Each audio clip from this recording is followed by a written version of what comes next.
Assalamu alaikum ve rahmetullahi ve berekatuhu dağlarım. Müslüman dağlarım. Bugün biz durmuşunu arzu ediyen, durmuşunu nuskalayan peygamberlerimizin Kur'an'da 20 sana geçi.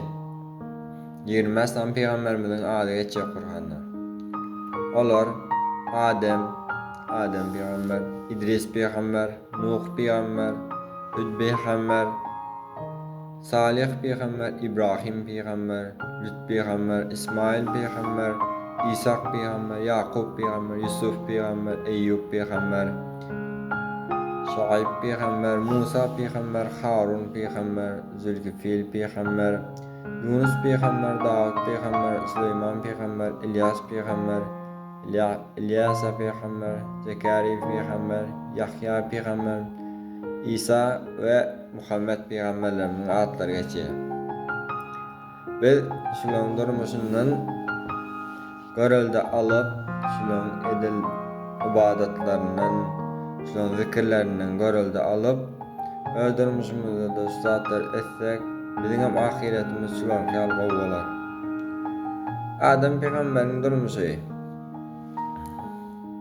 Adem aleyhisselam birinci yaradılan adam, özüm peygamberimizdir.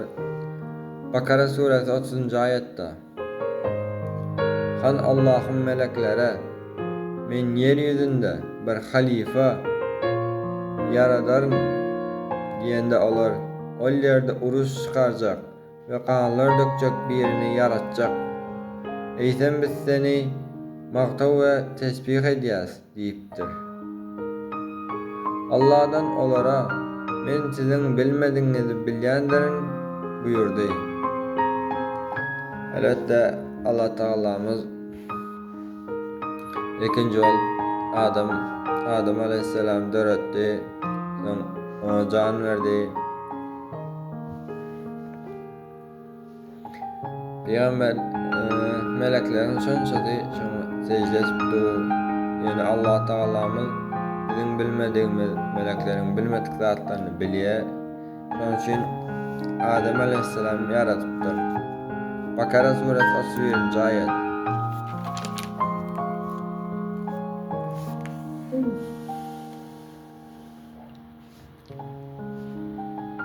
Allah Adem'e atlarının hemmesini öğretti. Sonra da onları meleklere görkezip, hani doğru aydiyan bolsanız buların atlarını mağa haber verin buyurdu. Bakara suresi 34. ayet. Melekler Adem'e secde edin diyenimizde İblisten başkaları derrev secde ettiler. İblis karşı çıkıp bundan kaçtı, maqtandı ve kafirlerden oldu. Şeytan asli yasaşı ottan yasalıyor. Onun materyali, onun kuruluşu ottan. Elbette Allah Teala bizi topraktan yasadı. Allah Teala'mız Adem'e secde edin diyemekte, şeytan yok, ot topraktan has güçlüdür deyip secdeden boyun açırdı ve Allah Teala karşı çıktı. Allah Teala karşı çıkan için o kafirlerden oldu. Bakara suresi 35. ayet.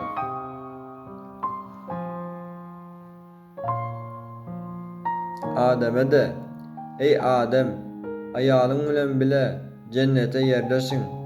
O yerdeki nimetlerden isteğinizce bol bol yiyin. Yani şu ağaca yakınlaşmayın, yoksa zalimlerden olarsınız dedik.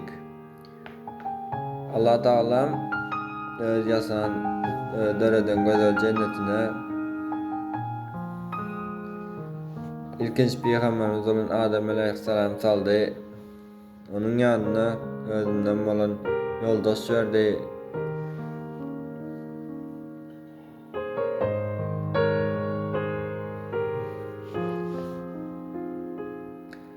Elbette şeytanlığını etti. Ol şeytan onun için cennete girip bilmeydi. Yani bir yılanın kömeğiyle Gidip Adem aleyhisselam yani yoldaşı olan ayalını şu yılanın üstü bilen aldadı. Aldap şol Allah Taala'nın buyuran yeme deyip buyuran ağzındaki bir meyveni yedirdi. Sonra Bakara suresi 37. ayet. Sonra Adem Allah'dan öğrenen sözleri bilen Allah'a yalvardı, tövbe etti. Allah'ın tövbesini kabul buyurdu. Doğrusu ol tövbeleri köp kabul eden, sonsuz merhamet eyesidir. Elbette Allah Taala'nın buyuran şu yeme diyen meyvesini yediler. Sonra Allah Teala bular dünyaya verdi.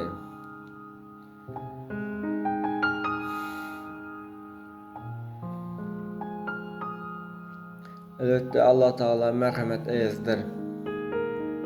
Ol ceza hükmünü dünyaya verdi.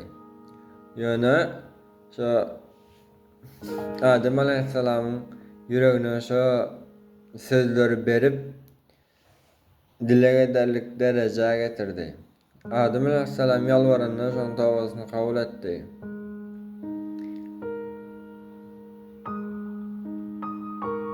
Bizim kaçken günahlar ediyoruz. Hiç iltihamımız yok deyin Allah. Allah'tan dileyen, ya Rabbim, özün bize kömek et.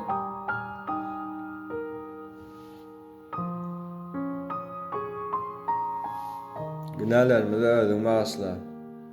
Bize doğru yolu görkezip, biz seyyen kulların arasına al.